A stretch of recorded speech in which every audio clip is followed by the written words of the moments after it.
Okay, next up, we have the objection that I need to think about it. Now, every closer, when faced with this objection, at some point has told the prospect in return, what is it to think about, or what do you need to think about? And what this instantly does is typically when you say that, you're going to raise the resistance levels even higher because someone's told you something. For example, if you have a girlfriend or you've ever been in a relationship, you know this. If you offer your girlfriend some food or your wife and she says, I don't want to eat, I'm hungry. And you said, well, why don't you want to eat, right? It comes off very accusatory and it comes off very aggressive, right? So it raises the resistance levels and typically you and your girl might get into an argument after that. Same thing with your prospect, okay?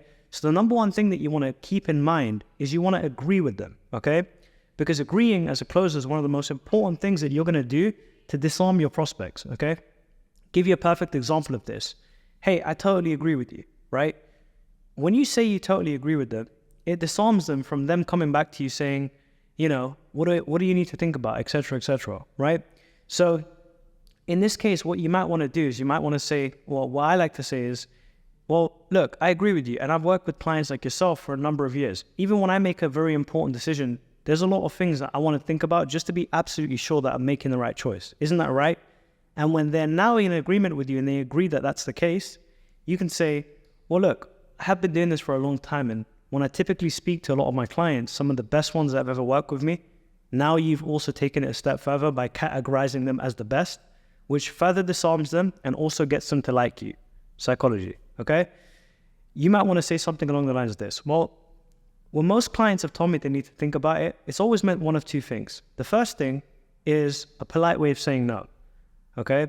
And John, I want you to know that I really like you, right? So you're more than welcome to say no to me and I'll be happy to hear it up front.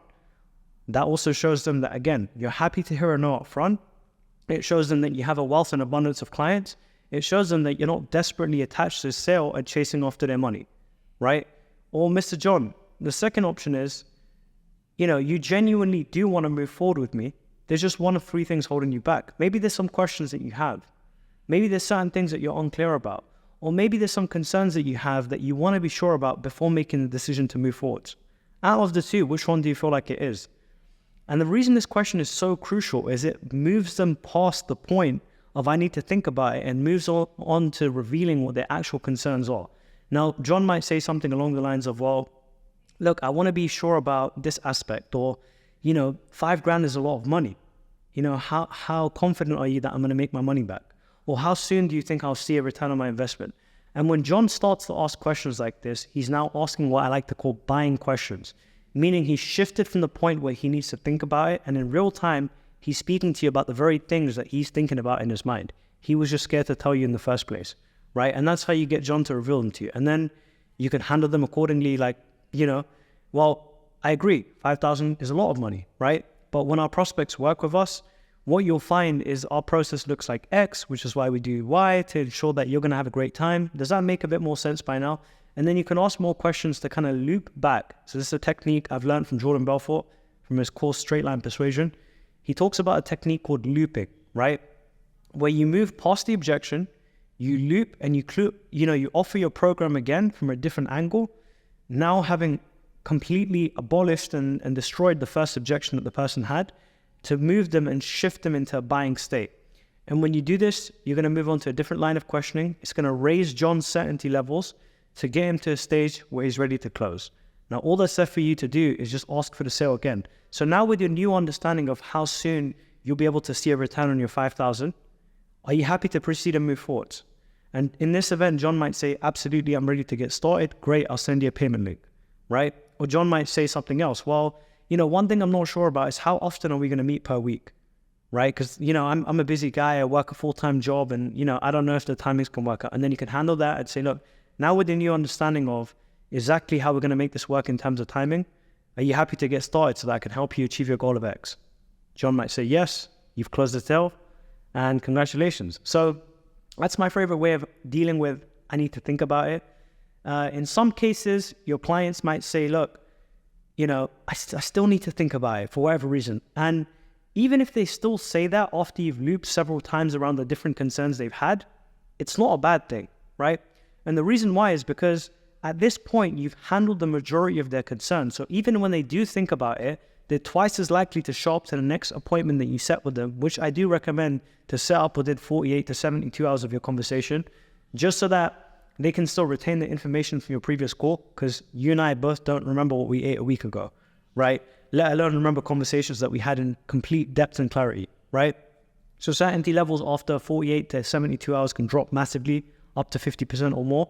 So my point is, even if you are going to loop several times by using this exact objection handling swipe in this scenario, what it's going to do is the next time you have a conversation with him, it's going to be a lot more clear, right? And in some cases, it's actually better. In some cases, I'm not saying every case, you should do your absolute best before you ever resort to this. But in some cases, John will respect you for the fact that you did give him a day or so to think about it, right? But more importantly, you've handled some of his deepest underlying concerns that would have caused him to not show up to that second call, right? So this doubles your show up rate and it doubles your conversion rate. You're welcome.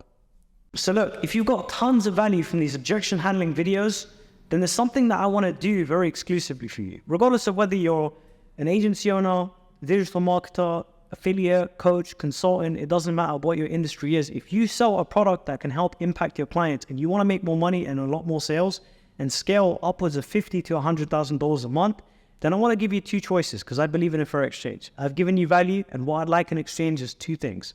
Number one, for me, subscribe, right? So that I can help create more content like this specifically for you guys for free, right? The second thing is, if you want to work more closely with me, have me review your sales calls, take a look at your sales process and see where it's going wrong and things that you can definitely tweak to take it to the next level, then there's a link below that you can follow to get access to all my objection handling swipes in a nice, amazing membership area that you can share with yourself, your team, and even some of your entrepreneurial buddies, okay? And finally, inside of that, you have an opportunity to possibly schedule a one-on-one call with me if there's any availability left, that is. And once you do that, myself or one of my team members will take a high-level overview of exactly what's going on in your business with your sales and how you can rapidly increase the growth of your sales. So your competitors look at you thinking, fuck is this guy doing that I'm not? Or you're able to grow your business to the place that you've always wanted to get it to, but you just didn't know how. So with that being said, you've been amazing. I've been Mehdi, and I'll see you on the other side.